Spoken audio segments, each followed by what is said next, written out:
Genesis कॉलेजच्या मार्गदर्शन शिबिरातून विद्यार्थ्यांना करिअरची नवी दिशा, फार्मसी क्षेत्रातील संधी जाणून घेण्यासाठी विद्यार्थ्यांची मोठी गर्दी. राधानगरी इथं जेनेसिस ग्रुप ऑफ इन्स्टिट्यूटच्या वतीनं आयोजित औषध निर्माण शास्त्र क्षेत्रातील नोकरीच्या संधी या विषयावरील मार्गदर्शन शिबिराला विद्यार्थी आणि पालकांचा उत्स्फूर्त प्रतिसाद मिळाला. राधानगरी, भुदरगड आणि करवीर तालुक्यातील विद्यार्थ्यांनी मोठ्या संख्येनं उपस्थिती लावून फार्मसी क्षेत्रातील करिअरच्या संधींबाबत माहिती घेतली.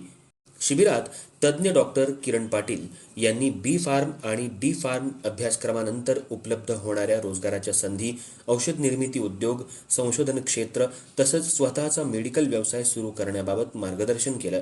यावेळी विद्यार्थ्यांना केंद्रीय प्रवेश प्रक्रिया CAP, पात्रता निकष, प्रवेश परीक्षांविषयी माहिती देण्यात आली तसंच विविध शंकांचं निरसन करण्यात आलं. शासनाच्या शिष्यवृत्ती योजना आणि संस्थेकडून देण्यात येणाऱ्या सवलतींची माहितीही पालक आणि विद्यार्थ्यांना देण्यात आली. ग्रामीण भागातल्या विद्यार्थ्यांना उच्च शिक्षण आणि करिअरबाबत योग्य दिशा देणारं हे शिबिर ठरल्याचं मत उपस्थितांनी व्यक्त केलं. संस्थेच्या या उपक्रमाचं परिसरातून कौतुक होत आहे.